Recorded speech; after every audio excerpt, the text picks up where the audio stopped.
Todos sabemos, ustedes ya han escuchado o leído al respecto de la hipertensión, que es una enfermedad que no tiene cura, es una enfermedad crónica degenerativa, es una enfermedad que es una de las principales enfermedades que tiene en nuestro país y el mundo en general, pero es una enfermedad muy común. Antes era más evidente en el hombre que en la mujer. Hoy ya tenemos una relación de 1:1 en relación a una mujer en el hombre. También otra cosa importante que se ha venido observando es que la hipertensión, que antes ya tiene 55 años en adelante, va a desarrollar hipertensión. Y hoy en día vemos jóvenes de 22 años, de 21 años con hipertensión. Claro, el grueso de estos jóvenes pues, tienen una enfermedad de base, por lo general, tienen una enfermedad renal que hace pues, que el paciente sea hipertenso. Entonces, es un látigo para la sociedad el padecer de hipertensión. Es una de las enfermedades que más secuelas dejan y también esta enfermedad, por ende, necesita destinarle muchos recursos porque los fármacos son fármacos que son caros. Pero aparte de la terapia farmacológica, pues también hay que mejorar su estado de alimentación. Desafortunadamente, nosotros los mexicanos y parte de América Latina, pues tenemos unos pésimos hábitos de alimentación, en las cuales nuestra alimentación desde niños es rico en grasas.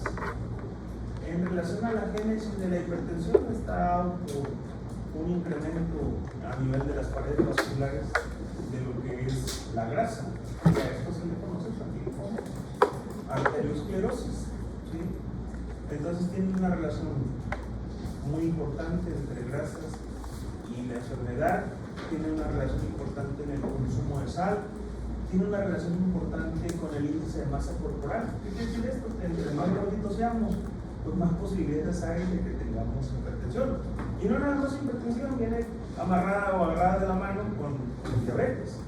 Entonces, pues son las causas principales de otro tipo de enfermedades, tales como, bueno, pues enfermedades vasculares cerebrales, insuficiencia cardíaca, insuficiencia renal, nefropatía hipertensiva, alteraciones a nivel pulmonar del sistema nervioso central, como son los CVC isquémicos o los CVC hemorrágicos, que son derivados pues, de la constante incremento de la tensión arterial. Cuando ustedes llevaron histología por el maestro Gilberto Llanes, ahora bueno, no podemos entender eso. Entonces, hablando acerca del árbol vascular, esto también lo debieron de haber visto en fisiología. Pues las paredes de los vasos, tanto venosos como arteriales, pues tienen vida propia y tienen la capacidad de extenderse o expandirse o contraerse, ¿verdad? Dependiendo de esto para regular el flujo sanguíneo. Entonces, imagínense cuando de repente sube la presión, ¿qué hacen nuestras arterias? Pues se dilatan para que de esta manera mantener una tensión arterial todavía dentro de los parámetros normales. Pero cuando los vasos arteriales o las capas que lo conforman se evolucionan y se ponen duras, pues entonces pierde esta capacidad de poderse adaptar a los flujos que tienen cada una de ellas. Y entonces viene una especie de desequilibrio entre la tensión arterial y lo que es la motilidad del vaso, y entonces nos genera ya sea una hipotensión severa o una hipertensión severa. De tal manera pues, de que esto de las cifras tensionales, pues tenemos nosotros que valernos de un equipo que es especial para la toma de la tensión arterial. Yo quisiera que alguien de aquí me dijera cómo le hacemos para diagnosticar a una persona hipertensa. ¿Qué criterios? Nunca hay que empezar una respuesta con no. ¿Quién dijo? acercarnos para que no nos vuelvan a criticar. Usted, cuando le buscan una respuesta, usted diga, es. Tal vez sea, no está correcta, pues, pero es. A ver. Es que se mencionó criterios. Yo, por ejemplo, algo que usaron para diagnosticar a mi abuelo fue que le tomaron la presión durante una semana, en una mañana o 2 veces al día, no recuerdo, y lo notaron muy bien. Entonces, como la mayoría de las situaciones eran presiones elevadas, y fue a través de otro estudio, pero eso fue parte de confirmar que era hipertensión. Okay. Entonces, en este caso, dice la doctora que un familiar de ella, estuvieron monitorizando su domicilio, haciendo tensionales a ciertas horas. Y después se hizo una gráfica, me imagino, y que esa gráfica salió con sus cifras tensionales. Pues sí, es una forma. ¿Y cuál otra? Pues también si con una sola toma que te salga arriba de 145, 150 también ya nos va a similar a lo que dijeron los compañeros, terminé haciendo creo que 2 tomas en 2 consultas diferentes, o sea, 2 en una, 2 en otra, y si en todas las 4 tomas termina habiendo una presión mayor a 140-90, se puede categorizar como hipertensión arterial. ¿Más?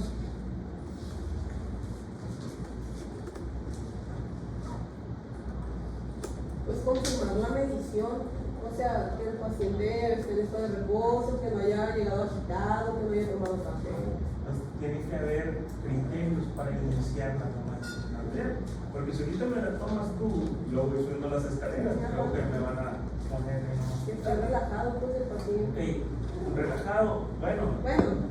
Está tranquilo, no sé cómo sería lo adecuado. Sentado. Entonces, eso es lo importante, doctora, identificar qué es lo correcto para que tus cifras tensionales también sean fidedignas, ¿sí?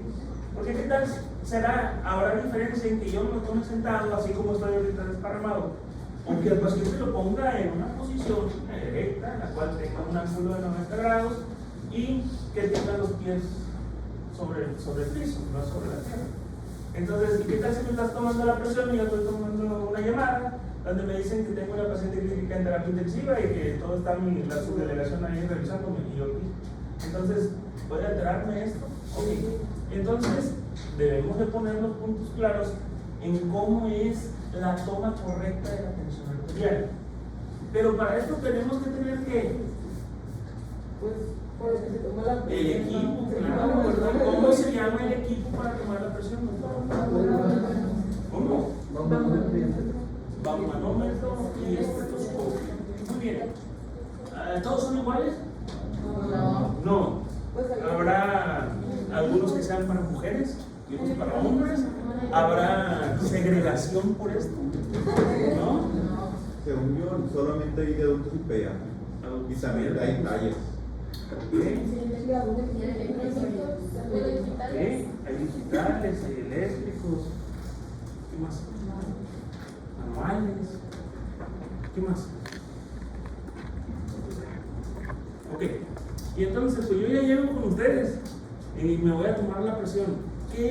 Otra vez, pues, ¿cómo es que le van a tomar mi presión? ¿Me la van a tomar inmediatamente que yo llegue? 5 a 10 minutos de reposo. ¿Cuánto? De 5 a 10 minutos de reposo. Yo hubiera dicho que decía.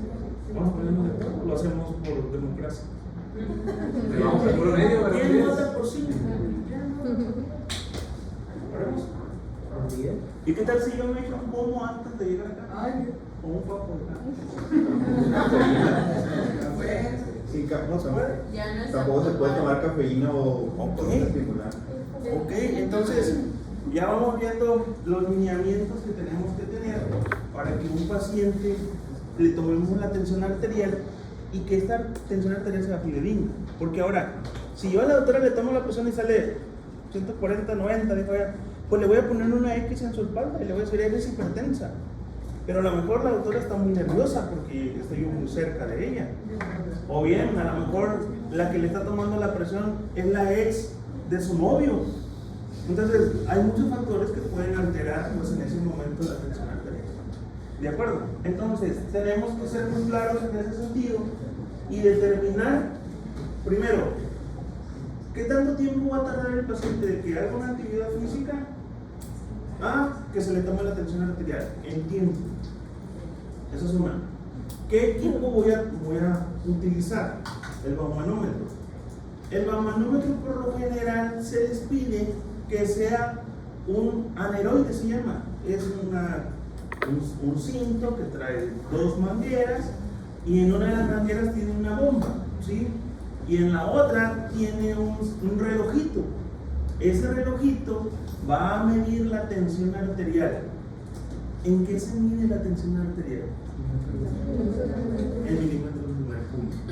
Entonces, antes existía una barra, todavía debe de haber por ahí en alguna unidad, una barra donde tiene mercurio. Y ese mercurio va oscilando y va subiendo mientras usted le da a la bomba. Ok.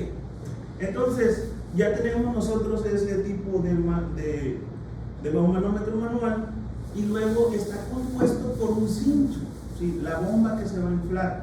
Y es donde dice el doctor, hay diferentes tamaños, ¿de acuerdo? Para tomar la tensión arterial y con ese equipo. Entonces vamos a tener, de acuerdo al peso, de acuerdo a la estructura del individuo, pues ponerle un cincho o un cinto que se adecue muy bien al sitio donde van a tomar la tensión arterial. Porque si agarran uno grandote y se lo toman a un flaquito, van a tener falsos negativos. Si le ponen a uno pequeñito o uno que está ponchado, entonces van a tener falsos positivos. ¿De acuerdo? Entonces tiene que ser el adecuado para tomar la tensión arterial. Ahora, ¿y en dónde le vamos a tomar la tensión arterial? En el pescuezo, en la panza, en el antebrazo, en la muñeca, en la ingle, en el tobillo, en el dedo. ¿Dónde le vamos a tomar la tensión? ¿Cómo? Antebrazo izquierdo, muy bien. ¿Necesita mucho? Pues en el dedo. ¿Necesita mucho el doctor? Ah, qué difícil.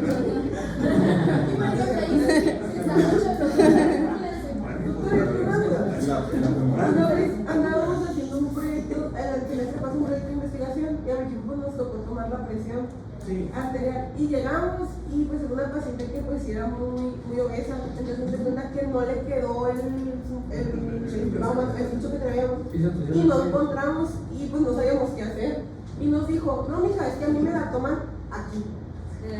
O sea, más abajo, me dijo, ponla aquí y esto acá, o sea, como invertido, como al revés, o sea, ¿sí es correcto eso? Porque no No, sí es correcto, o sea, todos tienen que darnos tensiones arteriales que sean fidedignas siempre y cuando esté bien tomado. Por ejemplo, los electrónicos, los de reloj, aquí lo toman. ¿Qué pasa? Ok, para allá vamos a regresar. Son buenos, pues, definitivamente, pero al ser electrónicos, son máquinas que pueden tener fallas. Si ustedes, por ejemplo, hagan el intento, tómense la presión y empiezan a mover la mano para que vean que les van a dar números no correctos. Entonces tienen mucha sensibilidad y posibilidad de falla. Claro, son muy buenos cuando el paciente coopera. Cuando el paciente no coopera, se nos dificulta.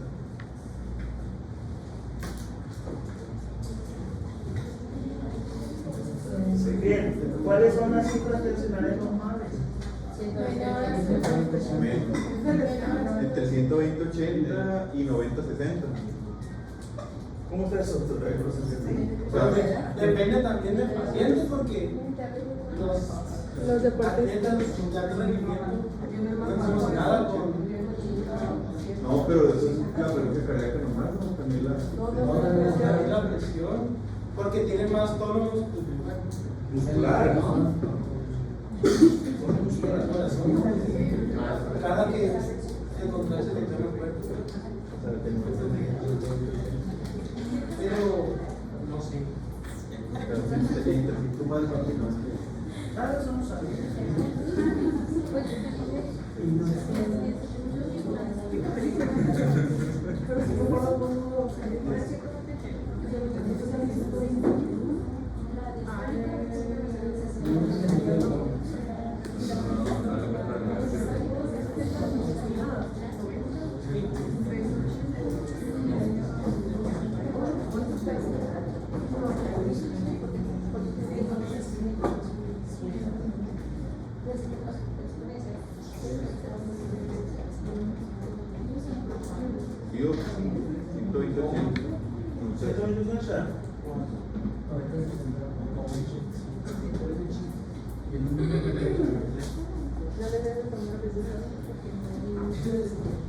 Entonces, Por debajo de 120, 80 y por arriba de 90, 60.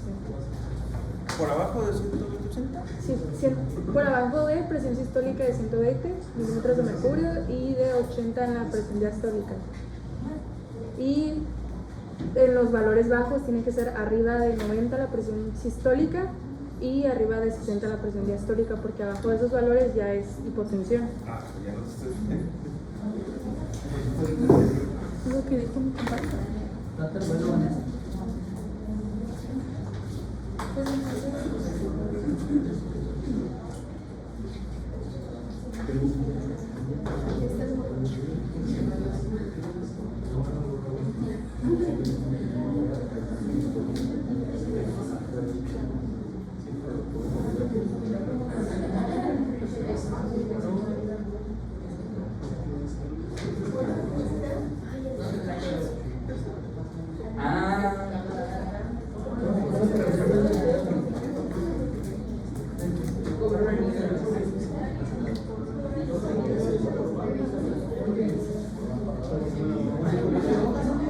Esa es la última.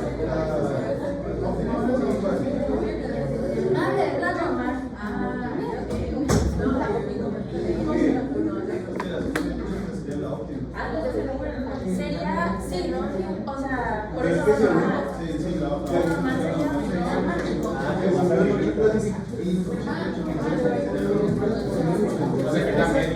Esa es la óptima. Esa presión es la óptima. O sea, a mí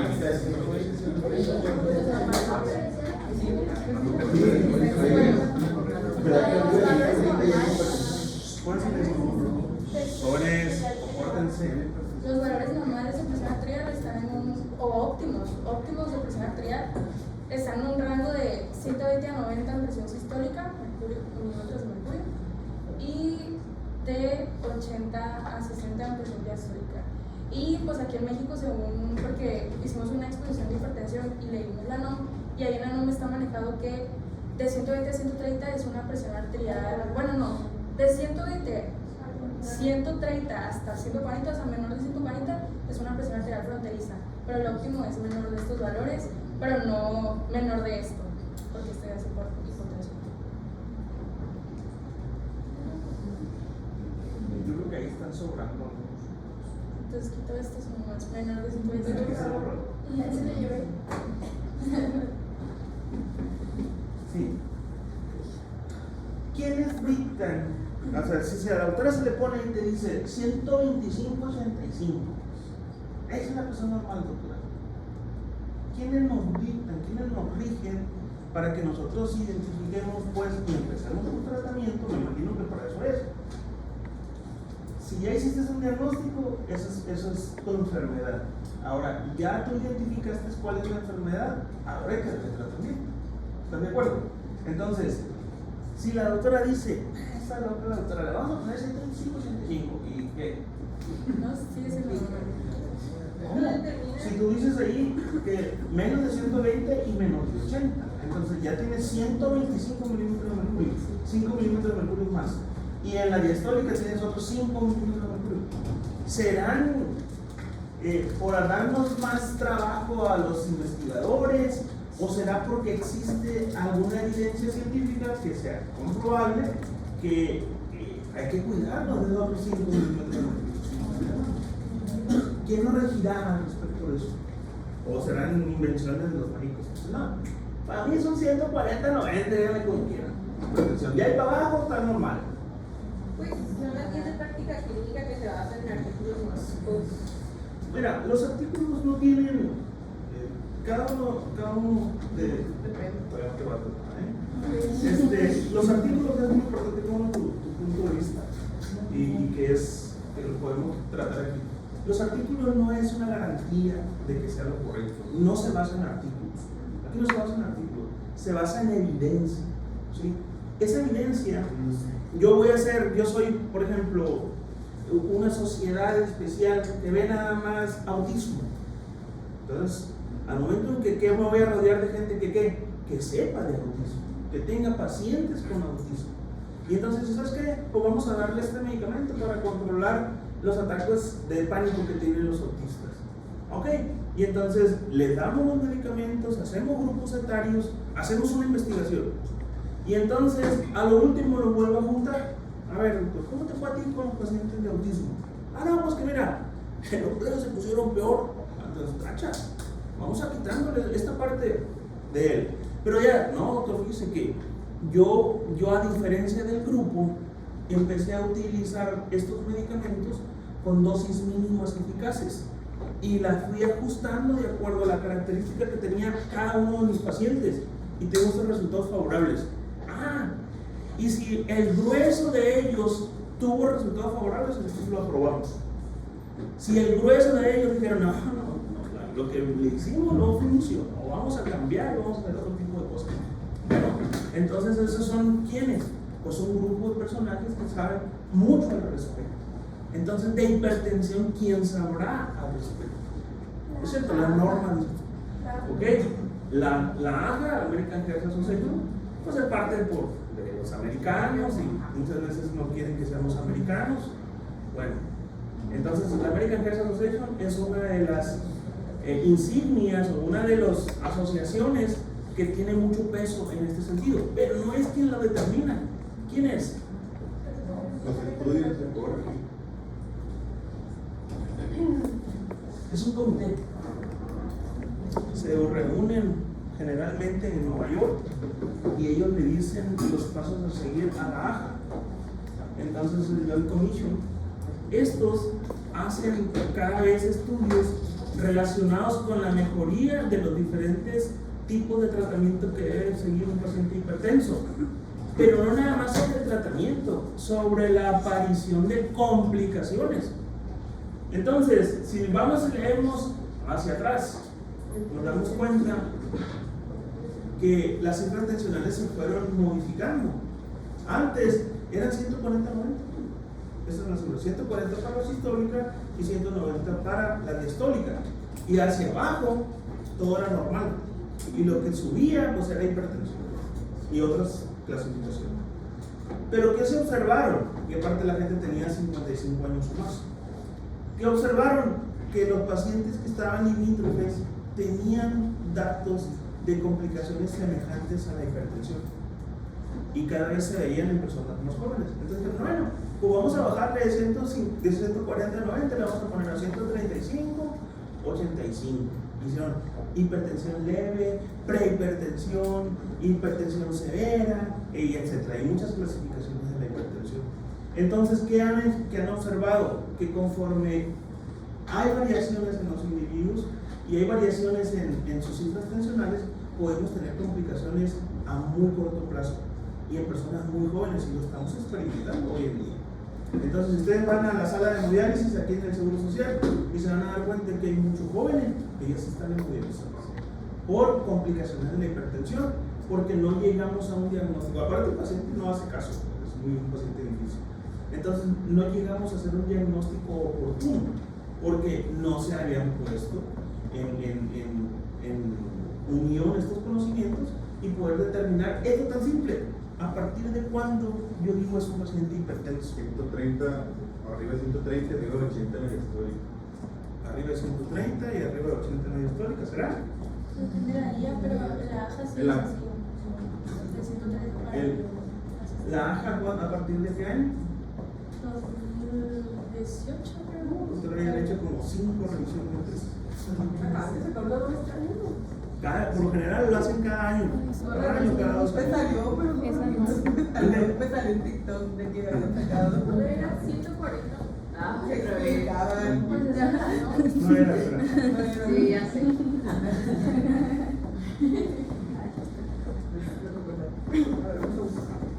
Es 40-90. Ah, mira, 40-90. A ver, explique. O 140-90. 130. No me daban los números. Bueno, pero vamos siendo más correctos pues, en el aprendizaje. ¿Qué es la tensión arterial? La tensión arterial habla acerca de la fuerza con la que la sangre golpea tiene variaciones, por eso la dividimos en sistólica y diastólica dependiendo de la fase del ciclo cardíaco.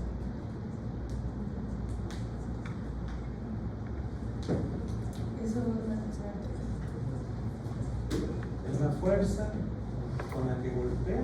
La sangre impacta o la resistencia que está creciendo por los vasos sanguíneos. Sí, eso lo estoy cambiando. Entonces, vamos a hablar. ¿No? No, nada. Ah, Bueno, le está diciendo a Vanessa que no es como reza necesariamente de que la sangre le pegue a las arterias, sino la resistencia de las arterias en contra de la sangre.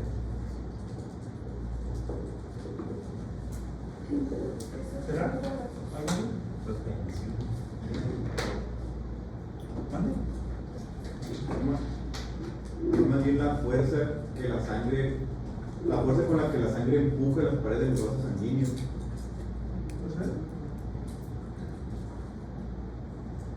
Fíjense bien, cuando ustedes abren la llave de su jardín y la dejan a que estén cargando la planta, ¿y qué le hacen para que salga más largo la planta?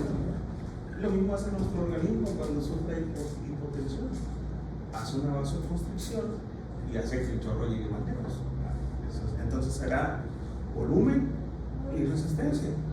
La resistencia pues es la que encuentran los vasos sanguíneos y esta es la que se puede modificar.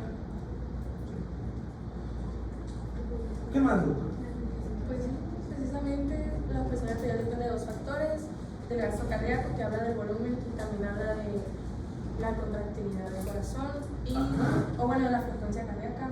¿Qué es el gasto cardíaco? Es el volumen de sangre que expulsa el corazón en un minuto. ¿Segura? Sí. Que suele ser de 5 minutos. ¿Segura? Sí.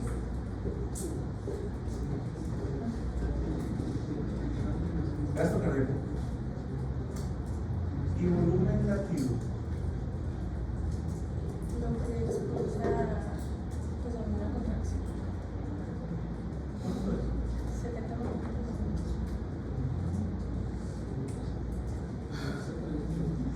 ¿Tú crees que Luis se le salga el Bueno, entonces, definitivamente la tensión arterial pues es una medida fisiológica que nosotros utilizamos en medicina para determinar la condición del paciente. Si ustedes leen una nota, dice: las condiciones hemodinámicas del paciente están estables con cifras tensionales de 120 en la sistólica y 120 en la diastólica, con 100 de la media tensión arterial. Entonces, eso es hablando acerca de cantidad. ¿Cuántos nosotros tenemos de volumen en nuestra sangre? Oh, perdón, en nuestros vasos sanguíneos. El 7% del peso corporal. ¿Cuánto pesa el piso? 105. ¿Cuánto sería? 7 litros. Pues sí, un poquito más. ¿Cómo sacamos el volumen de sangre que tenemos? Hay una fórmula. Búsquela, doctora. Usted la tenía en su computadora ahí abierta. ¿Cómo se saca el volumen de sangre? No hay una fórmula, ahorita la vamos a sacar. Volumen sanguíneo es igual a peso corporal por constante, ¿es esa? Sí, pero digo que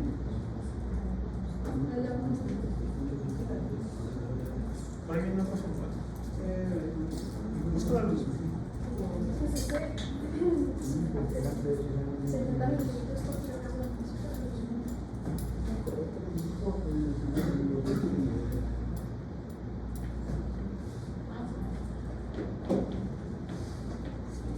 Entonces que no depende del peso. Sí, O sea, dice que si es de hombre adulto, son 70 mililitros por kilogramo, si es de mujer, 65. ¿El volumen de qué? ¿El volumen de sangre? ¿El volumen total? Volumen sanguíneo. Ajá. ¿Y el volumen latino?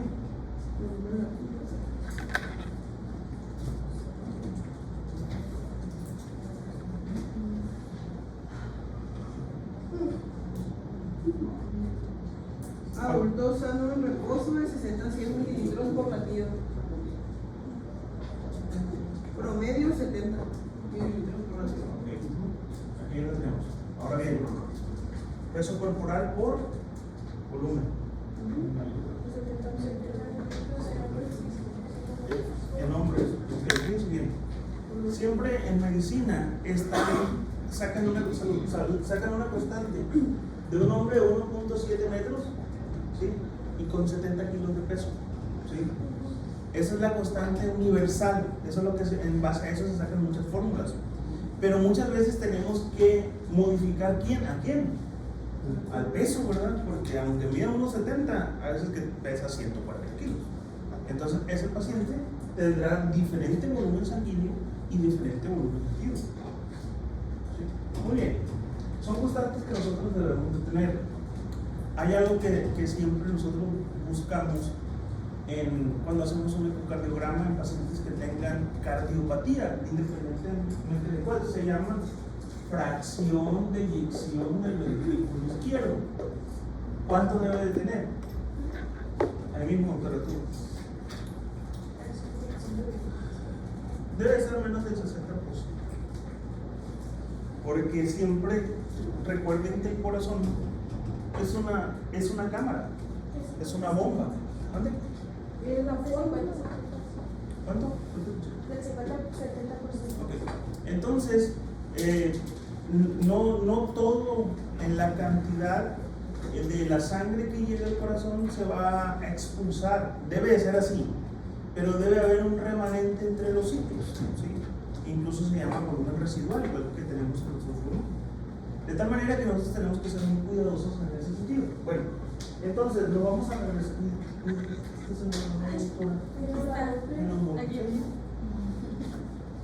Entonces,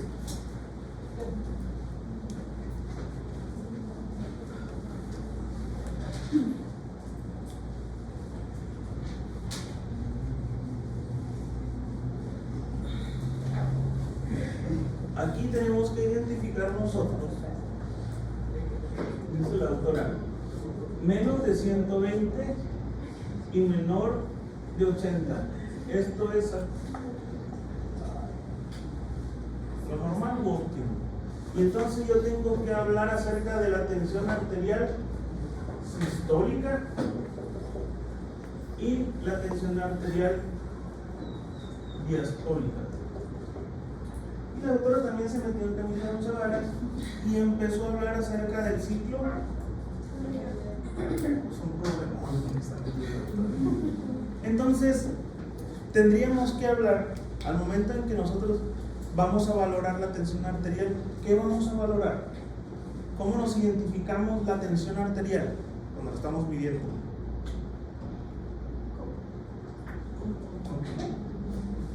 Con ruidos, muy bien. O pulsos. En enfermería siempre tenemos un pleito con ellos en identificar cuándo es el momento en que digo, mira, tiene 120. Cuando escuchamos el primer ruido, cuando el ruido o lo que ocultamos es constante, o cuando se están desvaneciendo los ruidos. Ahí está el problema, identificar cuándo esto es, aquí está la presión arterial sistólica. Y la diastólica será cuando ya no se escucha nada, o hasta donde se escuchó el último, o cuando se va desvaneciendo la intensidad del ruido. Ok. Pero entonces, ¿qué genera el ruido, doctora Cardíaco? ¿Qué se genera cuando tú ves al novio?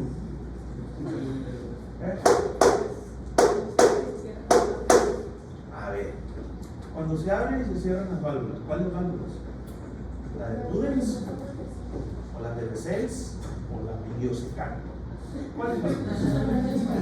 Válvulas del corazón. ¿Cuántas válvulas tiene el corazón? 4. ¿Segura? ¿Cuáles son?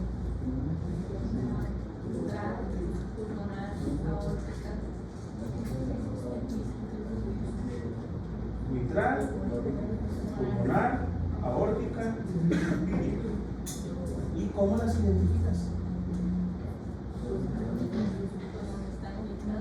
ver. Bueno, tú me dices, ¿dónde están? Guarden silencio, por favor. A todos tengo, ahorita les voy a preguntar.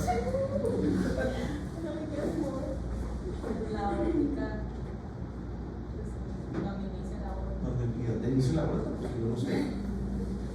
donde termina el En el apex, pero en el ventrículo izquierdo. bueno, hacia atrás.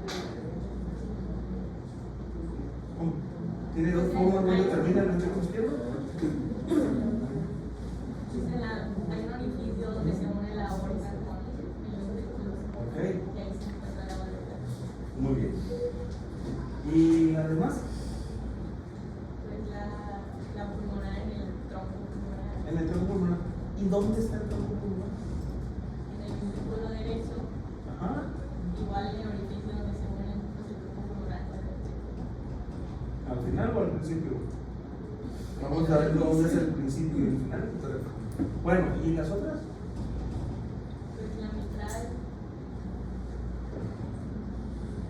del lado izquierdo, donde se une el atrio izquierdo con el ventrículo izquierdo, y pues la costilla del lado derecho, donde se une el atrio derecho con el ventrículo. ¿Es cierto eso? ¿Es cierto? Por lo banco. Bien, bueno, y entonces, ¿qué genera el ruido? ¿Cuántos ruidos hay? ¿O 4? ¿O 6? ¿Fisiológicos? Vamos a hablar de los patológicos, ya quisiera que ¿3 normales? Dos son normales, puede ser normal. ¿Cuál es el que puede ser normal? No, ese 3 es de una Creo que le puede ser normal en jóvenes. Es que jóvenes con el mayor volumen sanguíneo. Pero eso es. No te preocupes. Bueno, sí los ¿Quién le está grabando? Nunca he escuchado 3 ruidos. Bueno, entonces, ¿estás escuchando? Mira, ese es el número. Normales. Todos. ¿Por qué están dados? Cuando se abre y se cierra la A ver, pon tus manos. Vamos a suponer que tus manos son 2 válvulas. Guarden silencio. Ábrenlas. ¿Se escucha ruido? Cuando se cierran, muy bien. Los ruidos son cuando se cierran. Y entonces vamos a tomar como efectivos primero y segundo ruido cardíaco.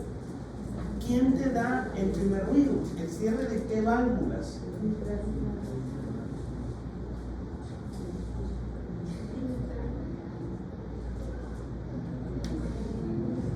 ¿Qué sucede en el primer silencio? ¿Qué sucede en el primer ruido? ¿Qué fenómeno? Aquí está, mira, la doctora aquí te lo dijo. Ciclo cardíaco.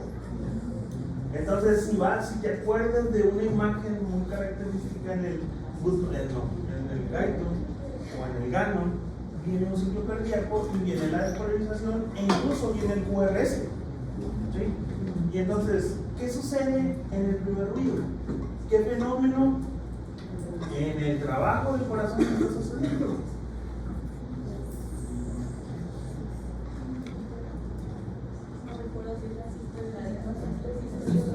Así.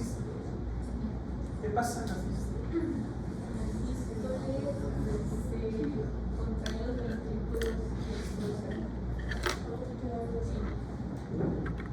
Y entonces, ¿qué válvulas se cierran? Dice la doctora. Muy bien, para que se mueran. A ver, ¿qué es? En sístole, ¿qué válvulas se cierran tu pulmón? Las atrioventriculares. ¿Para qué? Para evitar que el paciente se vaya hacia los amigos y se vaya por las válvulas pulmonares y por lo tanto se vaya a la aorta Las válvulas se hicieron por evitar el regreso de la sangre.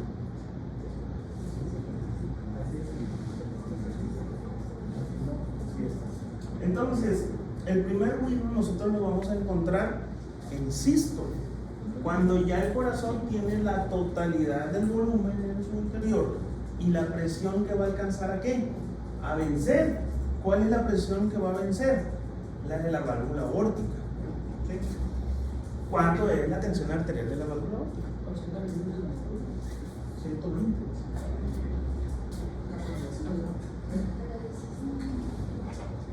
Ok, entonces vamos a suponer, doctor, que aquí está la válvula aórtica y está cerrada.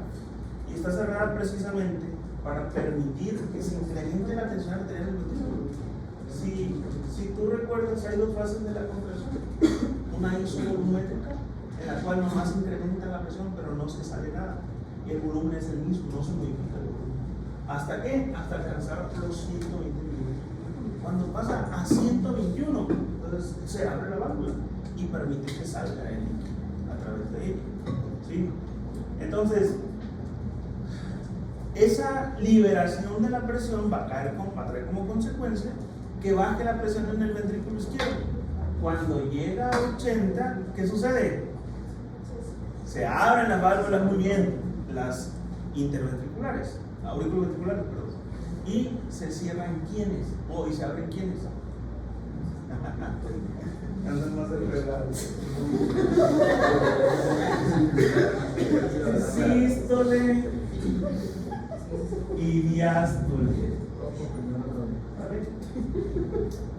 El corazón es un todo en el sentido común, ¿no? Pero tiene funciones que son muy específicas.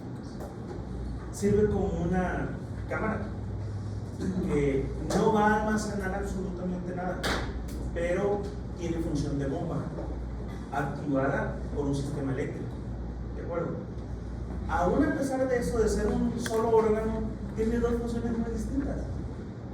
Una, que es la del lado izquierdo. Quédate ahí, doctor, porque me haces compañía.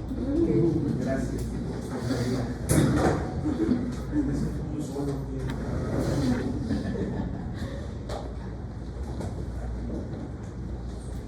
Ustedes no crean, este es un corazón. Y lo voy a dividir en dos. Incluso el libro de cardiología de Guadalajara nos dice que tenemos nosotros un corazón derecho. Este es el izquierdo y este es el corazón derecho. Se está haciendo tentador para que veas. Gracias por compañía de nuevo. Ok, fíjense bien. El ventrículo izquierdo tiene características que lo hacen diferentes. ¿Sí? Es más grande. ¿Sí? Y tiene una masa muscular todavía más gruesa que el ventrículo derecho. ¿Sí? Corazón derecho, corazón izquierdo, corazón derecho. Fíjense bien. Este de aquí, ¿qué maneja?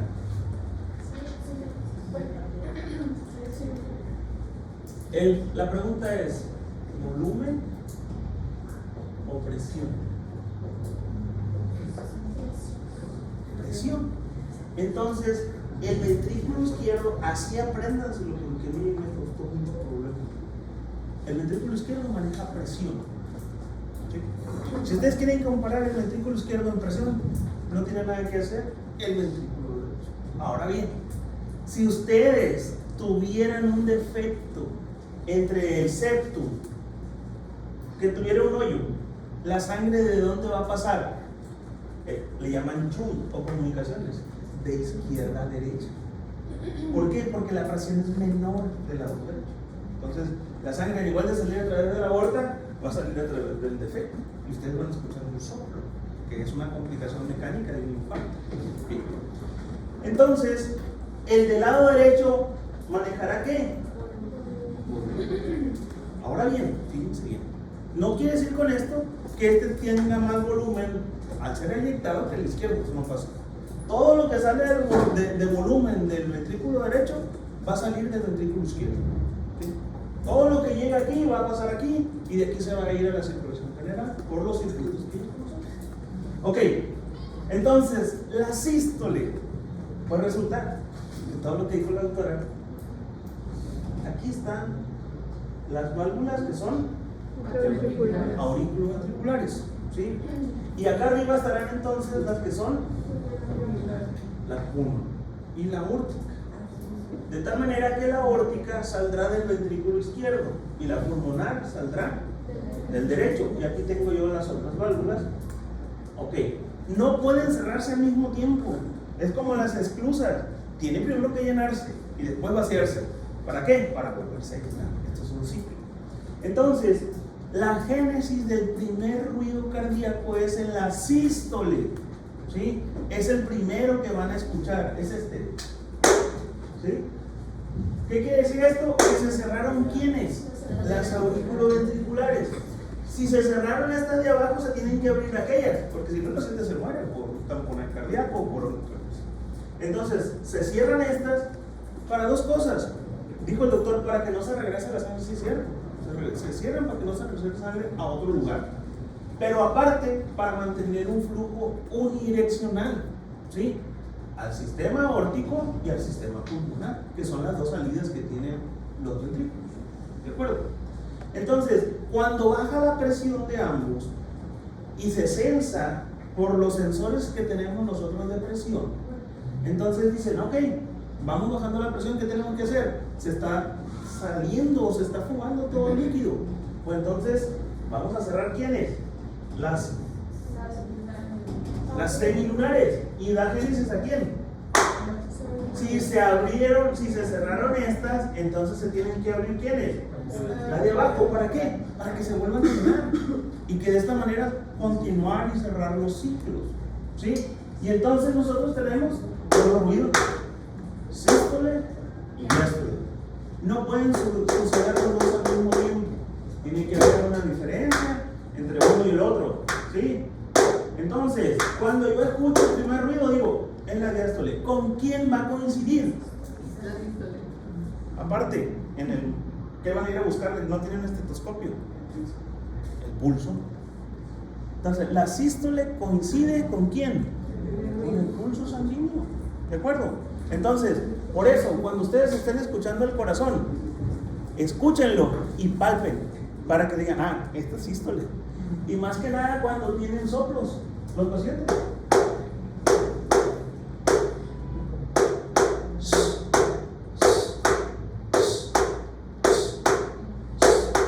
Un soplo en sístole.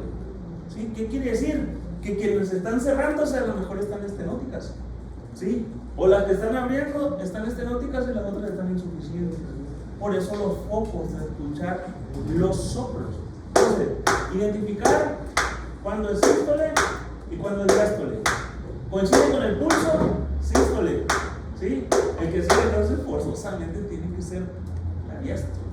Y entonces yo me voy a sus cifras tensionales. ¿A partir de cuándo escuché el primer ruido?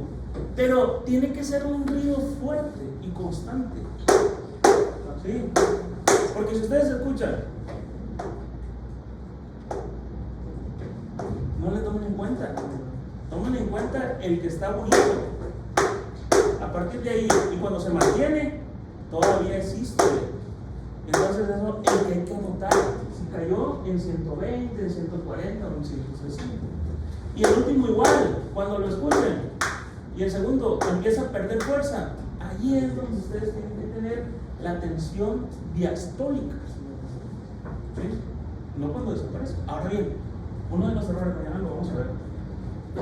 ¿Qué hacemos al momento de tomar la tensión arterial? Es que le metemos por abajo del cincho el estetoscopio. Eso no es correcto porque incrementa la presión. Entonces deja libre dos brazos de dedo de donde vas a tomar la presión y ahí pon por fuera del cinto del baumanómetro. ¿Sí? Bien, preguntas hasta aquí. Yo había leído que creo que era el S2, que en situaciones donde, por ejemplo, el paciente inspira profundo, puede duplicarse y simular un tercer ruido. ¿Sí? Hay muchos fenómenos acústicos que habitualmente, guarda silencio, se nos dificulta auscultar. El que tú auscultes de manera constante te hace tener un oído fino. ¿Sí? Incluso, en lo más común es escuchar un resonancia. Ojo, no hay que confundirlo con una arritmia, porque el paciente arrítmico no va a ser así. Esto es lo mismo. Entonces, pero cuando tú escuchas un tercer ruido, por lo general es un paciente que tiene una insuficiencia cardíaca y lo estás viendo. en algunos libros lo mencionan como ritmo de galope, que pareciera que escuchamos un caballo que va corriendo y así se escucha. Yo he escuchado muchos pacientes así, pero ¿cuándo lo identificas? Cuando tú sabes que existe y vas a ir a buscarlo intencionalmente, que el maestro de propedéutica dijo que los pacientes con falla cardíaca podían presentar un ritmo de galope. Pues vas y lo escuchas y se escucha como un ritmo de galope.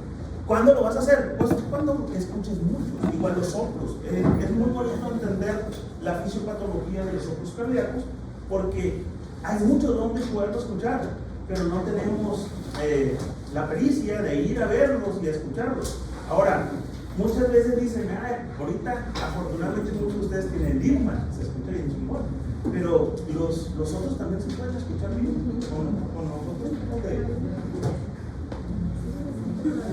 Puso muy intenso mi reloj. Entonces sí, es muy importante escucharlo. Y se escucha con un Lindman o con uno de la tendita también, pues, pero depende del chango que está en el medio. ¿Sí? Bien, si no hay preguntas, nos vemos el día de mañana.